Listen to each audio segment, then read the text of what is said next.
낮의 해와 밤의 달도 너를 잊지 못하리.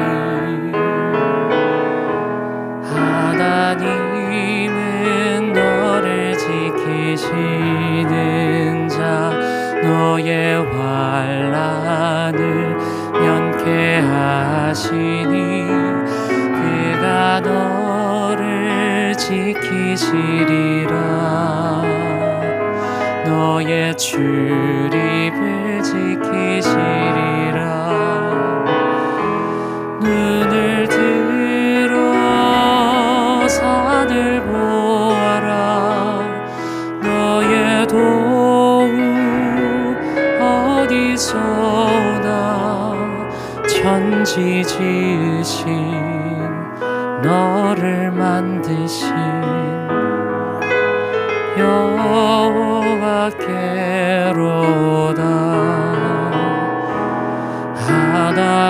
하나님은 너를 지키시는 자, 너의 환난을 면케하시니 그가 너를 지키시리라. 너의 출입을 지키시리라. 눈을 들어 산을 보아라. 너의 도움 어디서 오나. 천지 지으신 너를 만드신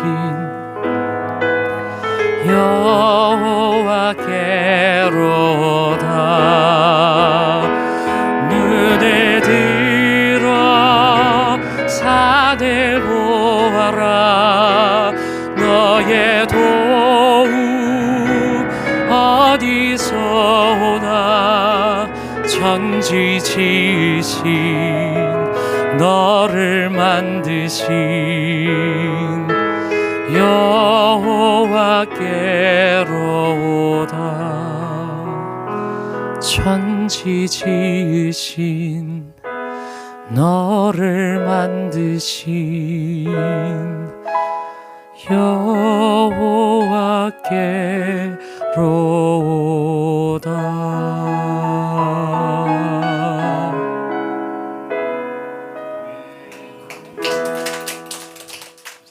우리 찬송가에 보면 찬송가를 이렇게 주제별로 분류를 해놨습니다. 찬송가를 이렇게 첫 장에 이렇게 열어보면 찬송가가 몇 장부터 몇 장까지는 어떤 내용이고, 예수 그리스도, 고난, 또 부활, 재림, 또 뭐 이런 여러 가지 그 주제별로 이렇게 정리가 되어져 있는데, 제일 주제별로 분류해 놓은 것 중에 제일 많은 부분을 차지하는 것이 뭘까요? 인도와 보호입니다. 하나님의 인도하심과 보호하심, 그 찬송이 제일 많습니다. 370장부터 403장까지는 하나님의 인도하심과 보호에 대한 찬송입니다. 하나님의 인도하심과 보호하심은 우리에게 그만큼 중요합니다. 우리는 하나님의 인도하심과 보호하심을 받으며 살아가야 됩니다. 이 시편 121편은 다윗이 전쟁터는 얼마나 살벌합니까? 한순간 잘못 삐끗하면 언제 죽을는지 모르는 것이 전쟁터죠. 다윗은 수많은 전쟁을 겪었던 이 용사입니다. 이 다윗은 많은 전쟁을 치렀습니다. 그래서 하나님께서 너는 전쟁을 많이 했기 때문에 너 성전 짓는 것은 네 아들에게 맡겨라. 너는 피를 너무 많이 흘렸기 때문에 성전 짓지 못하게 했습니다. 다윗은 전쟁을 많이 치렀기 때문에 많은 죽을 고비를 넘겼던 사람이 다윗입니다. 그래서 이 전쟁터에서 지은 이 시편 121편, 이 시편 121편에 보면 절박한 상황에서 하나님의 도우심을 구하고 있습니다. 우리 조금 전에 읽은 말씀 1절에 보시면 다윗이 내가 산을 향하여 눈을 들리라. 이건 무슨 말일까요? 다윗이 산을 향해서 눈을 들 수밖에 없는 상황입니다. 이렇게 해도 안 되고 저렇게 해도 안 되고 이 사람을 기대했는데 이 사람도 안 되고 나의 부모도 나의 형제도 나의 친구도 아무도 나를 도울 수가 없습니다. 그런 경우가 있지 않습니까? 이 세상에 내가 강구할 수 있는 방법을 다 동원해 봤는데 실제로 나를 도울 수 있는 사람이 아무도 없는 겁니다. 그럴 때 어떻게 해야 됩니까? 오늘 여기 다윗은, 믿음의 사람 다윗은 조용히 산을 향해서 눈을 들고 있습니다. 여기 산이라는 말은 이 원어 성경의 이 원어를 살펴보면 이 정관사가 붙어 있고 복수형 명사입니다. 그래서 그 산들이라는 뜻입니다. 그 산들, 무슨 산을 의미하죠? 다윗이 보는 산은 거룩한 산입니다. 이 거룩한 산을 시온산이라고도 말합니다. 예루살렘은 산 위에 세워진 도시입니다. 하나님의 도성 예루살렘은 산들 위에 이렇게 세워진 도시가 예루살렘입니다. 그 예루살렘을 둘러싸고 있는 거룩한 산을 쳐다보고 있습니다. 이 하나님은 이 산에서 말씀하시고 산에서 계명을 주시고 이 예루살렘은 거룩한 산에 세워진 도시이기 때문에 이 산을 바라본다. 내가 산을 향하여 눈을 들리라 하는 말은 하나님을 쳐다본다는 말입니다. 하나님 밖에는 없습니다, 이제. 내 주변에 어떤 사람도, 어떤 방법도, 어떤 수단도 나를 건져줄 자가 없는 겁니다. 다윗의 일생에 보면은 기가 막힐 웅덩이에 빠졌던 적이 수없이 많이 있죠. 다윗은 꼼짝없이 죽을 수밖에 없는데 하나님께서 그때 건져주시는 겁니다. 희한한 방법으로 다윗의 생명을 살려주셨습니다. 이 사무엘상하에 보면 다윗의 이 일대기가 나와 있지 않습니까? 죽을 고비를 많이 남겼습니다. 그래서 이 다윗의 이때 심경은 이 고린도후서 1장 8절 9절에 보시면 이런 말씀이 있습니다. 고린도후서 1장 8절 9절. 너무나 큰 환난을 당해서 사형 선고를 받은 줄 알았다. 이게 이때의 다윗의 마음입니다. 절박한 심경입니다. 이제 죽었구나. 이제 여기서 나의 생애는 끝이 나는구나.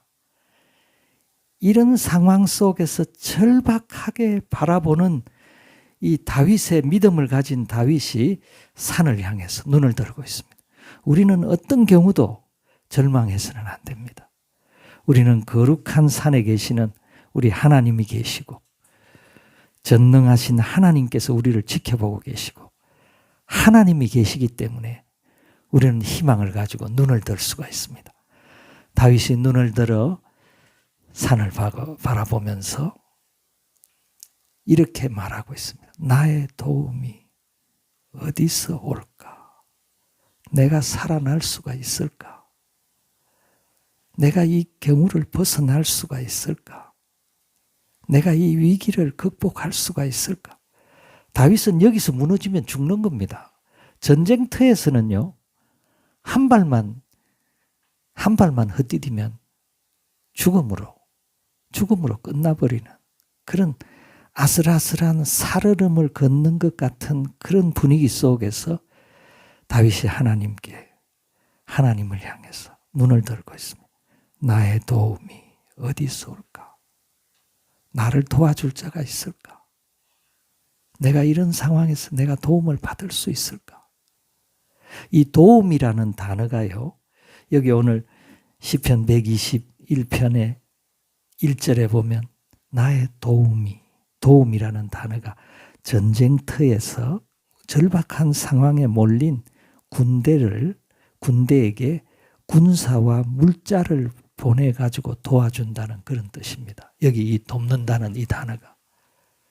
하나님께서 이 절박한 가운데 있는 사람들에게 병사도 보내주시고 물자도 보내주시고 이렇게 하면 전쟁에서 이길 거 아닙니까? 전쟁에서 수적으로 열세가 되고 전쟁할 무기도 없고 물자도 없고 그러면 죽는 겁니다. 우리 6.25 전쟁 때 얼마나 많은 사람들이 아까운 군인들이 죽었습니까? 힘이 딸리니까 붙이니까 어쩔 수 없는 겁니다. 다윗이 그런 상황 가운데서 나를 도와줄 자가 있을까? 내가 이 위기에서 내가 정말 빠져나갈 수가 있을까? 이렇게 절박한 상황에서 산을 바라보고 있습니다. 그때 하나님께서 다윗의 마음에 말씀하십니다. 그게 2절 말씀입니다. 나의 도움은 천지를 지으신 여호와에게서로다. 이 다윗이 귀가 번쩍 열리는 겁니다. 다윗이 낙심하고 움츠러들고 이제는 끝났다. 이제는 난 죽은 목숨이다. 이렇게 생각을 하고 있는 다윗이 그 마음에 이 믿음의 확신이 들어가면서 일어나고 있습니다. 우리 인간의 마음이 중요합니다. 이 우주에서 가장 큰 신비는 사람의 마음이라고 합니다. 이 사람의 마음이 사람을 죽이고 살립니다. 마음이 무너지면 아무것도 못합니다. 하지만 아무리 상황이 어려워도 마음이 다윗이 발견한 하나님, 천지를 지으신 여호와에게서 나를 도우시는 분은 천지를 지으신 여호와에게서다. 이런 믿음이 있는 사람은 어떤 경우에라도 일어납니다. 극복합니다. 승리합니다. 성공합니다. 하나님의 뜻을 이룰 수가 있습니다. 저는 종종 이런 얘기를 합니다. 우리 주변에 사셨던 장기려 박사님, 고신병원을 세우신 분이시죠. 그 장기려 박사님이 이 1928년 경성의학전문대학, 지금 이제 서울대학교 의대, 서울의대 전신입니다. 경성의학전문대학원에 이제 입학해가지고 1932년 거기서 수석으로 졸업을 하고, 그리고 그 병원에서 인턴 레지던트를 밟을 때 그때 이 자서전에 보면 그때 일어났던 한 가지 이야기를 기록을 하고 있습니다. 이 장기려 박사님이 그 어떤 청년 한 사람이 복막염을 앓는데 잘 견디더랍니다. 그 당시 1930년대에는 복막염을 앓으면 대부분 죽었다고 합니다. 지금처럼 이걸 근본적으로 치료를 잘 못해주기 때문에 대부분은 죽는데 이 청년이요, 한 달, 두 달을 견디더랍니다. 그래서 이 장기려 박사님도 참 신기한 눈으로 보고 참 대단하다. 근데 그 청년이 어느 날 회진을 도는 시간에 장기려 박사, 그 인턴 레지던트 의사에게 질문을 하더랍니다. 의사 선생님, 제가 살 수 있을까요? 제가 살 수 있을까요? 근데 이 장기려 박사님, 그때 이 청년 의사 장기려 박사님이 그리고 그 청년에게 지금까지 당신이 살아남은 이렇게 생존하고 있는 것은 대단한 일이다. 근데 그 질문에 대해서는 내가 뭐라고 답변해 드릴 수가 없다. 이렇게 이야기를 했다고 합니다. 그 사실이죠. 그 사실을, 팩트를 이야기한 겁니다. 그렇게 해서 살아난 경우가 거의 없으니까 내가 뭐라고 답해 줄 수가 없다. 그러니까 이 청년이 고개를 푹 숙이면서 양쪽 눈에서 눈물이 주르륵 흘러내리더랍니다. 이 장기려 박사가, 그리고 또 그 사람만 보고 있을 수 없으니까 회진을 다 돌고 한 두세 시간이 되었을까, 시간이 지났는데 마음이 섬찟한 생각이 들어서 그 병실로 갔다고 합니다. 근데 그 병실에는 그 사람이 죽어 있더라고. 그래서 이 장기래 박사가 그 자기의 자서전에 보면 자기가 그때 맹세를 했다고 합니다. 나는 앞으로 환자들한테 희망을 주는 의사가 되겠다. 장기래 박사가 얘기한 것은 사실이죠. 팩트입니다. 통계지. 통계학적으로 볼 때는 그렇게 될 수밖에 없습니다. 근데 통계가 다가 아닙니다. 오늘 여기 다윗은 나의 도움은 천지를 지으신 여호와에게서로다. 우리 하나님은 무에서 유를 창조하셨습니다. 우리 하나님은 기적의 하나님이십니다. 우리 예수님 이 땅에 오셔서 하신 일은 기적과 이적입니다. 수많은 병자들, 이 땅의 모든 병자들이 예수님 이 땅에 계시는 그동안에는 다 치료받았습니다. 모든 병자를 고치셨습니다. 이게 주님의 능력입니다. 주님의 힘입니다. 주님의 이적입니다. 오늘도 이적이 나타납니다. 저는 그 의사분들 중에 정말 신앙적으로 환자들을 상담하는 의사 한 분을 알고 있습니다. 이 의사는 환자가 와서 상담을 하면 이렇게 답변을 합니다. 선생님, 나 이 암 말기인데 내가 몇 달 생존할 수 있을까요? 그러면 어떤 의사들은 당신은 한 3개월, 6개월 이렇게 간단하게 답변을 하는데 이 의사는 그렇게 답변하지 않습니다. 물론 통계적으로 참 어려운 상황이지만은 기적이 일어날 수 있습니다. 나는 우리 선생님이 그런 기적이 일어나도록 나는 최선을 다해서 돕겠습니다. 물론 어려운 상황이지만은 하나님이 도우시면 기적이 일어납니다. 그렇게 하고 최선을 다해서 돕는 거예요. 그러면 기적이 일어납니다. 3개월 살던 환자가요, 3년 사는 사람이 있고 30년 사는 사람도 있습니다. 이 땅에 하나님께서 도우시는, 이 땅을 지으신 분은 하나님이십니다. 천지를 지으신 여호와이신데 뭘 그게 어려운 일이겠습니까? 오늘 여기 다윗이 이 산을 향해서 눈을 드는 순간에 하나님께서 다윗의 마음에 엄청난 확신을 주셨습니다. 아, 나를 도우시는 분은 천지를 지으신 여호와이시다. 다윗이 다시 일어납니다. 힘을 얻습니다. 용기를 얻습니다. 이 마음이 중요합니다. 이 마음이라는 것이 이 우주의 신비입니다. 엄청난 위대한 일을 감당하는 것이 우리의 마음입니다.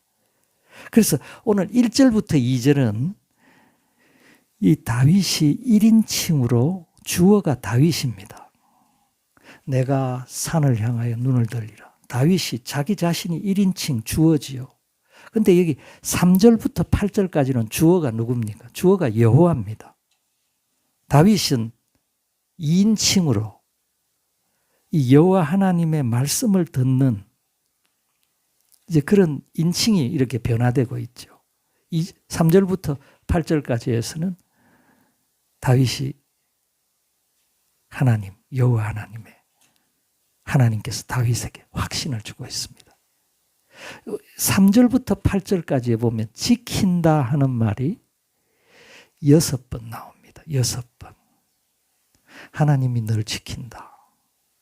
하나님이 너를 지키고 계신다.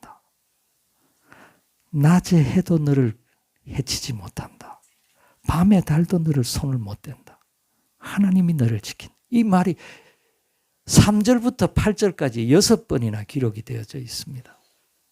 이 지킨다 하는 말은 히브리어로 샤마르라는 말인데 이 말은 울타리를 친다 하는 말입니다. 하나님께서 보호막을 두른다 하는 말입니다. 하나님께서 보초를 세우신다 하는 말입니다. 하나님께서 예의주시한다는 말입니다.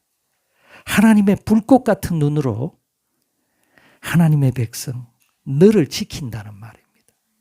우리 하나님은 지키시는 하나님이십니다. 하나님이 지키시면요, 누가 우리를 빼앗아갈 수 있습니까? 우리를 빼앗아갈 사람은요, 삼중 보호막을 해제를 시켜야 됩니다. 우리를 보호하는 분이 누굽니까? 보혜사 성령님이 계시죠. 우리를 보호하시는 분 또 누구이십니까? 하나님의 아들 예수 그리스도께서 우리의 원래 보혜사십니다. 그리고 그 위에 하나님의 날개 그늘 아래 우리가 보호를 받고 있습니다. 누가 그 안에 있는 존재를 해칠 수 있습니까? 하나님을 정복해야 됩니다. 예수 그리스도를 무릎을 꿇게 해야 됩니다. 하나님의 성령을 무장해제시켜야지 우리에게 도달할 수 있습니다. 누가 삼위일체 하나님 안에 보호를 받는 하나님의 백성들을 누가 손을 대겠습니까? 이런 보호를 완벽한 보호라고 말합니다. 하나님은 하나님의 백성들을 보호하시되 근성으로 보호하시지 않습니다. 완벽하게 하나님 지키십니다. 그게 오늘 본문 말씀 3절부터 8절의 말씀입니다. 3절에 뭐라고 했습니까? 여호와는 너를 실족하지 아니하게 하신다. 이때 다윗이 다리가 흔들렸던 것 같습니다. 다리가 이래 흔들흔들할 때가 있죠. 미끄러지고 넘어질 뻔한 이런 상황인 것 같습니다. 그런데 하나님께서 네 다리를 지키신다. 그래서 시편 73편 2절과 23절에 보면 이때 다윗의 상황을 잘 설명합니다. 다윗이 미끄러지고 넘어질 뻔한 이런 상황이 수도 없이 많습니다. 한 번 미끄러지면 끝입니다. 한 번 넘어지면 전쟁터에서 한 번 넘어지면 끝이 나버리는데 하나님께서 그의 오른손을 붙들어 주십니다. 하나님께서 넘어지려고 하면 붙들어 주시는 겁니다. 이게 우리 하나님이십니다. 하나님은 넘어지지 않게 합니다. 하나님은 우리가 실족하지 않게 합니다. 그리고 너를 지키시는 이가 졸지 아니하신다. 이 졸다 하는 말은 꾸벅꾸벅 존다는 말입니다. 우리 의자에 앉아도 졸릴 때가 있죠. 꾸벅꾸벅 졸릴 때가 있어요. 저는 차 타면 잘 잡니다. 차만 타면 그렇게 편안해요. 꾸벅꾸벅 저는. 이 존다 하는 말은 꾸벅꾸벅 존다는 말이고 4절에 이스라엘을 지키시는 자는 졸지도 아니하고 주무시지도 아니한다. 이 주무신다는 말은 완전히 그냥 퍼질러 자는 겁니다. 졸고 퍼질고 자는 신을 우리가 믿을 수 있습니까? 우리가 위기 상황에 있는데 우리를 지키는 사람이 존다고 한번 생각해 보십시오. 그냥 우리의 관심은 뒷전이고 그냥 저 뒷방에 가서 퍼질러 자는 그런 신을 우리가 믿을 수 있습니까? 우리 하나님은 주무시는 분이 아닙니다. 이 잔다는 말은 연약함을 상징하는 단어입니다. 능력이 한계가 있다는 말입니다. 인간은 다 잡니다. 이 세상의 모든 피조물은 다 졸게 되어져 있습니다. 하나님만이 졸지 아니하십니다. 하나님만이 주무시지 않습니다. 어떻게 그게 가능합니까? 전능하신 하나님만이 하나님이시니까 가능합니다. 하나님은 24시간 하나님의 백성들을 지키시는데 전력을 다하십니다. 우리 이 세상에는요, 우리가 생각하는 것보다 훨씬 많은 위험이 도사리고 있습니다. 우리 눈에 안 띄어서 그렇지 수많은 위험한 길이 널려 있습니다. 밤에도 위험하고요. 낮에도 위험하고. 그 위험 가운데서 하나님께서 주의 백성들을 졸지 아니하시고 지켜주시는 분이 하나님이십니다. 오늘 여기 본문 말씀 5절에 보면 여호와는 너를 지키시는 이시라. 여호와께서 네 오른쪽에서 네 그늘이 된다고 했습니다. 이게 중요한 말입니다. 우리 하나님은 오른쪽에서 우리를 지키십니다. 언제나 강한 사람이 오른쪽에 섭니다. 신랑 신부가 결혼식장에 들어갈 때 신부의 오른쪽에 누가 섭니까? 신랑이 섭니다. 어떤 사람은 왼쪽에다가 신랑을 이렇게 세우는 경우도 있는데 원칙은 오른쪽에 강한 사람이 서는 겁니다. 우리 하나님 오른쪽에서 우리를 도우십니다. 오른쪽에서 우리의 그늘이 되신다. 그늘이란 말은 뭘까요? 그늘은 이건 우리의 보호자가 된다. 우리를 경호하시는 분이 된다. 우리를 호위하시는 분이 된다. 하나님께서 그늘이 되십니다. 무한한 본체, 영원한 존재가 우리의 그림자로 우리를 따라다니십니다. 우리 하나님은 영원한 본체시죠. 영원하신 분입니다. 그분이 우리 오른쪽에서 우리의 그림자가 되십니다. 그늘이 되신다. 그래서 6절에 보면 낮에 해도 너를 상하게 못한다. 하나님이 그늘이 되시니까. 그리고 밤에 달도 너를 해치지만 밤에 달을 이렇게 보면서 자는 사람은 이상해진다고 합니다. 밤에 달도 이 사람을 해칩니다. 낮에 해도 얼마나 그걸 직접 쐬면 사람에게 해롭죠. 낮의 해는 공개적인 위험입니다. 공개적으로 우리를 공격하는 세력도 있습니다. 밤의 달은 은밀한 위험입니다. 몰래 다가와서 기습하는 위험들이 있습니다. 우리 하나님께서는 우리의 그늘이 되셔서 낮의 해도 밤의 달도 우리를 건드리지 못하게 합니다. 그래서 7절에 보시면 여호와는 너를 지켜 모든 환난을 면하게 하시며 네 영혼을 지키시리로다. 우리 하나님은 우리를 지키셔서 모든 환난을 극복하게 합니다. 그리고 7절 마지막에 보면 네 영혼을 지키신다고 했습니다. 우리를 지키시는 하나님과 하나님의 지키심을 받는 우리의 생각의 아이디어란 생각의 차이가 있습니다. 하나님이 생각하시는 지키심의 바람직한 생각, 하나님께서 좋게 생각하시는, 우리를 지키시는 하나님이 좋게 생각하시는 지킴을 받는 우리가 생각하는, 우리는 이랬으면 좋겠다라고 생각하는 지키심의 그 양상이 차이가 있습니다. 이게 무슨 말일까요? 하나님의 지키시는 분은 하나님이시죠. 우리는 지킴을 받는 사람이죠. 근데 이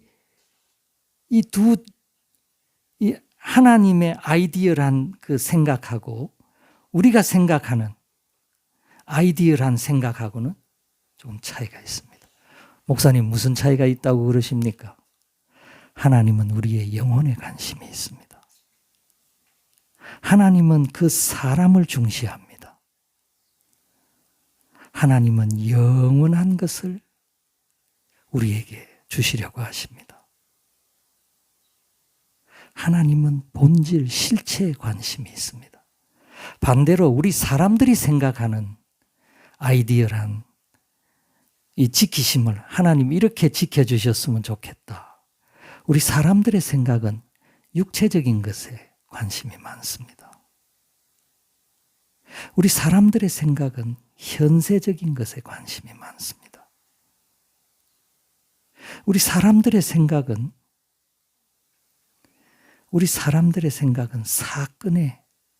어떤 사건, 외적인 어떤 상황으로부터 지켜주셨으면 거기 사람들은 집중을 합니다. 우리 하나님은 좀 더 영원하시고 좀 더 우리 영혼에 관심을 가지십니다. 그래서 하나님의 생각하고 사람의 생각이 조금 다르기 때문에 사람들은 어쩔 때는 하나님이 왜 이렇게 하시나? 하나님께서 하나님 우리를 지키시는 하나님이신데 왜 이렇게 하시나? 이렇게 생각할 때가 있습니다. 그게 오늘 우리 성경 말씀에 보시면 고린도후서 4장 17절에 보시면 하나님께서는 우리에게 잠시 고난의 길을 걸어가시게 할 때가 있습니다. 근데 이게 영원한 영광에 중요한 것, 영원한 하나님의 나라에서 엄청난 귀한 상급을 받게 하는 그 과정이 될 수가 있습니다. 하나님은 우리의 좀 더 본질적인 것에 그 사람에게 관심이 있습니다. 하나님은 그 사람의 영혼을 지키십니다. 물론 그 사람의 외적인 여러 가지 환난, 우한, 어려움, 공경, 시련 이 가운데서도 하나님 건지셔야 되죠. 그런데 사람은 현세적인 것에 너무 관심이 많습니다. 사람은 이 땅에 있는 어떤 외적인 것에 너무 관심이 많습니다. 사람은 우리의 이 육신적인 것에 너무 관심이 많습니다. 우리 하나님은 좀 더 본질적인 것에 우리의 영혼을 지키십니다. 우리의 영원한 생명에 관심이 있습니다. 정말 귀중한 것, 정말 귀중한 것을 지키시는 분이 우리 하나님이신 줄 믿습니다. 그래서 오늘 하나님께서는 여호와는 우리를 지키셔서 모든 환난을 명쾌하시며 네 영혼을 지키신다고 그렇게 주님 말씀하고 있습니다. 마지막 절 8절에 보시면 우리의 출입을 영원 무궁까지 지키신다. 우리가 나가고 들어오는 것, 우리가 나간다는 것은 우리가 행동한다는 말이죠. 우리의 의무를 수행하고 들어온다는 말은 우리가 집에서 쉬는 것을 말하죠. 우리는 나갈 때도 하나님이 지키셔야 됩니다. 집에 들어올 때도 하나님의 지키심이 필요합니다. 우리의 출입을 영원까지 영원히 우리를 지키시는 하나님. 시편 48편 14절에 보시면 죽을 때까지 우리 생명이 다할 때까지 우리를 지키신다. 우리를 지키시는 하나님. 오늘 말씀은 저는 다 했습니다. 완벽한 보호를 받고 있습니다. 하나님의 백성은 성령 안에서 완벽한 보호, 하나님께서 우리를 지켜주십니다. 하나님 우리를 완벽히 보호하시는 목적이 뭘까요? 왜 완벽하게 보호하십니까? 그냥 안전하게 누리라고 완벽하게 보호하십니까? 목적이 있습니다. 염려는 다 내려놓고 너는 먼저 그의 나라와 그의 의를 구해라. 하나님의 이 보호하시는 목적은 우리가 하나님의 나라와 의를 구하라고, 하나님 기뻐하시는 삶을 살라고, 하나님께서 나에게 원하시는 하나님의 뜻이 무엇인지 그 뜻을 이루며 살아가도록 우리를 보호하시는 거 아니겠습니까? 하나님의 나라와 의를 구하는, 하나님의 보호하심 가운데 하나님의 뜻을 행하는 복된 주의 백성들이 되시기를 간절히 축원합니다. 다 같이 한번 기도하겠습니다.